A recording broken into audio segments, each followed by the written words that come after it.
Solo por curiosidad, ¿qué harías si Pepsi te promete un caza militar de 32 millones de dólares a cambio de puntos? Probablemente pensarías que es una broma, pero hubo alguien que no lo tomó así. Juntó los puntos, pidió su jet y llevó a Pepsi a juicio. Prepárate porque estás a punto de descubrir una de las demandas más absurdas de la historia. El anuncio y la letra pequeña. En 1996, Pepsi lanzó la promoción Pepsi Stuff, la típica promoción que al comprar productos de la marca puedes acumular puntos para luego canjearlos por regalos, desde camisetas hasta bicicletas y chaquetas. En la televisión difundieron un anuncio muy peculiar, y es que todo parecía normal hasta que al final del anuncio aparecía un caza Harrier de 32 millones de dólares aterrizando frente a una escuela con un chico dentro. En la pantalla aparecía claramente caza de combate Harrier, 7 millones de puntos Pepsi. Pero aquí no acaba la cosa, y es que hay un detalle crucial en esta historia. El catálogo permitía comprar puntos directamente por 10 centavos de dólar cada uno. Eso significaba que alguien podría invertir aproximadamente 700.000 dólares y recibir los 7 millones de puntos y reclamar el jet. Y lo peor de todo es que Pepsi estaba obligado a entregárselo. ¿O no? John Leonard y su plan ingenioso.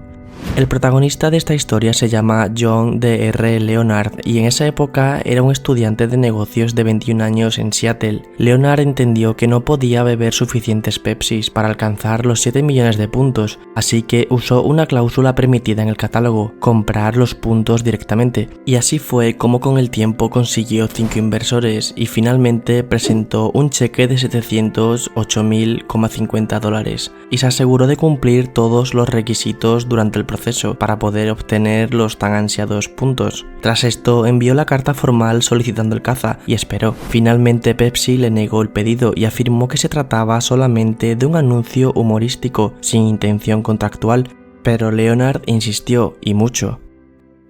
El juicio. El caso se llamó Leonard vs PepsiCo y fue presentado originalmente en Miami. Luego fue trasladado al Tribunal del Distrito Sur de Nueva York en 1999 ante la jueza Kimba Wood. Pepsi se defendió diciendo: ninguna persona razonable creería que haríamos un jet militar por 700.000 dólares. El anuncio claramente era absurdo y humorístico. Leonard contestó: el catálogo permitía comprar los puntos, gasté más de 700.000 dólares y deben aceptarlo, hice todo legalmente. Incluso contrató al asesor Michael Avenatti como parte del equipo legal, aunque ahora ese tipo está en la cárcel. El tribunal finalmente utilizó el sentido común. En palabras de la jueza, ver un adolescente aterrizando un jet en una escuela era tan ridículo que ni siquiera podría considerarse una oferta. Y así fue como en agosto de 1999 la jueza le dio la razón a Pepsi y finalmente la empresa ganó el juicio. La sentencia fue que la promoción no era un contrato vinculante y nuestro gran Leonard perdió. Tras esto, Pepsi reaccionó rápido y cambió el requisito a 700 millones de puntos y añadió un gran aviso en el anuncio de "solo bromeamos". El público quedó dividido. Algunos vieron a Leonard como un soñador que siguió las reglas del sistema, otros como un oportunista con demasiado tiempo libre, pero a partir de ese momento cambió cómo las marcas hacen promociones hoy en día, y es que todas incluyen los famosos disclaimer para evitar situaciones como estas. A día de hoy, Leonard tiene 48 años y es guarda forestal en Alaska. Tiene su propio documental en Netflix estrenado en 2022, pero hay algo que Leonard no tiene: un avión de combate. Ahora te toca a ti. ¿Crees que Pepsi debió entregar el jet o Leonard se pasó de listo al tomar el anuncio literalmente? Déjamelo abajo en los comentarios, dale like y suscríbete.